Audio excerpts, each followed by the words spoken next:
South ఇండియాలోనే అతి తక్కువ ధరలకి రత్నాలనందించే ఏకైక సంస్థ 6JVR. నమస్తే, welcome to Suman TV. Telangana ప్రభుత్వం తీసుకున్న కీలక నిర్ణయం రాష్ట్రంలో విద్యారంగాన్ని సమూలంగా మార్చివేయబోతోంది. కేంద్ర ప్రభుత్వం తీసుకొచ్చిన జాతీయ విద్యా విధానం NEP 2020కి అనుగుణంగా తెలంగాణ ప్రభుత్వం ఇప్పుడు కొత్త ఎడ్యుకేషన్ పాలసీ తెలంగాణలో కూడా ఇంట్రడ్యూస్ చేయడానికి రంగం సిద్ధమైంది. కేంద్ర ప్రభుత్వం ప్రవేశపెట్టిన NEP 2020 విధానంపై తెలంగాణ ప్రభుత్వం ఇన్నాళ్ళు ఒక స్పష్టమైన నిర్ణయం తీసుకోకుండా తటస్థంగా ఉండిపోయింది. అయితే ఇప్పుడు ఒక కీలక నిర్ణయం తీసుకున్నట్టుగా తెలుస్తోంది.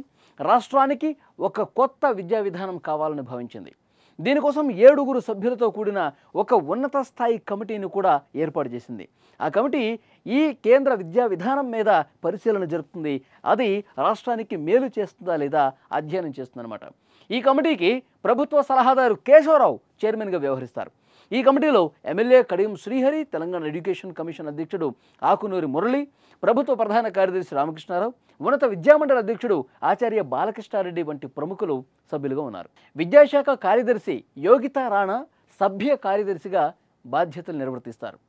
ఈ కమిటీ తన నివేదికను అక్టోబర్ 30లోగా ప్రభుత్వానికి సమర్పించాలని ఆదేశాలు కూడా జారీ అయ్యాయి. కొత్త విద్యా విధానం తెలంగాణ రైజింగ్ 2027 లక్ష్యంగా ఉండాలని ప్రభుత్వం స్పష్టం చేసింది. ఈ విధానంలో డిజిటల్ బోధన, నైపుణ్యాభివృద్ధి, పరిశోధనలు, అంతర్జాతీయ అవకాశాలకు ఎక్కువ ప్రాధాన్యత ఇవ్వనున్నారు.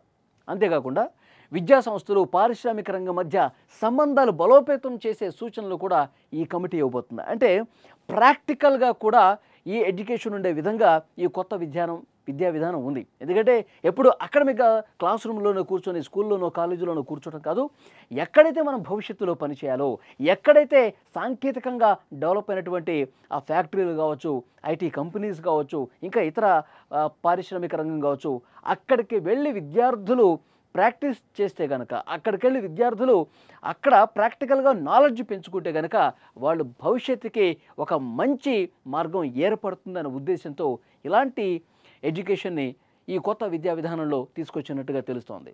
ఇక పాఠశాలలు, కళాశాలలు, వృత్తి విద్య, సాంకేతిక విద్యలో అవసరమైన సంస్కరణలను కూడా ఈ కమిటీ ప్రభుత్వానికి సూచిస్తుంది. ఇది ఒక విధంగా విద్యారంగంలో ఒక కొత్త శకానికి నాంది పలుకనుంది.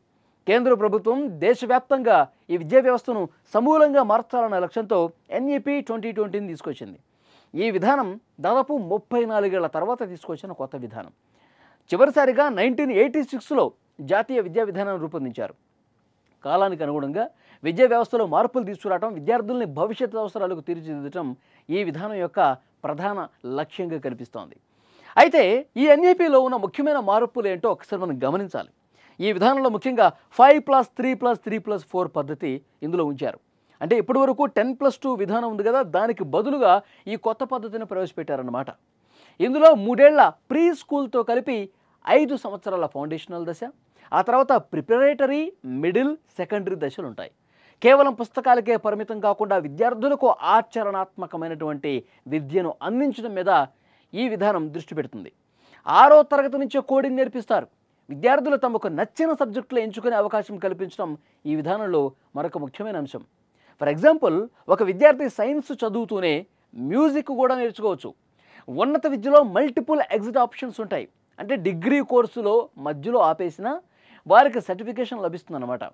5వ తరగతి వరకు మాతృభాషలో బోధనకు ప్రాధాన్యం ఇవ్వాలని ఈ విధానం సూచిస్తోంది.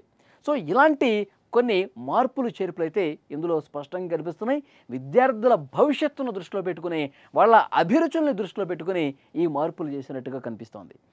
ఇక ఈ కొత్త విద్యా విధానంపై కొన్ని రాష్ట్రాలు తీవ్ర విమర్శలు చేస్తున్నాయి. ఈ విధానం విద్యా వ్యవస్థను కాషాయీకరణ చేస్తుందని, ఇది కేంద్రం ఏకపక్షంగా రూపొందించిందని ఆరోపణలు కూడా కొంతమంది చేస్తున్నారు. కర్ణాటక, కేరళ, తమిళనాడు వంటి రాష్ట్రాలు పూర్తిగా వ్యతిరేకిస్తున్నాయి.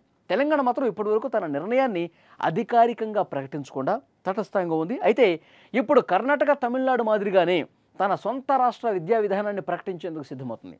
NEPలోని వివాదాస్పద అంశాల జోలికి వెళ్లకుండా రాష్ట్ర అవసరాలకు తగ్గట్టుగా కొన్ని మంచి అంశాలు ఏవైతే ఉన్నాయో వాటిని తీసుకుని కొత్త విద్యా విధానం రూపొందించాలని ప్రభుత్వం భావిస్తోంది. ఈ కొత్త విధానం 2026-27 విద్యా సంవత్సరం నుంచి అమల్లోకి తీసుకొచ్చేందుకు ప్రణాళిక సిద్ధం చేస్తుంది. తెలంగాణ ప్రభుత్వం ఈ మేరకు ఒక కమిటీని కూడా ఫామ్ చేసింది. 2026-27 విద్యా సంవత్సరానికంటే వచ్చే విద్యా సంవత్సరం నుంచి ఈ మార్పులు, ఈ కమిటీ ఇచ్చే రిపోర్ట్ ఆధారంగా ఈ మార్పులు చేర్పులతో కొత్త విద్యా విధానం తెలంగాణలో కూడా ఇంట్రడ్యూస్ కాబోతుందన్నది మనకు అర్థమవుతోంది.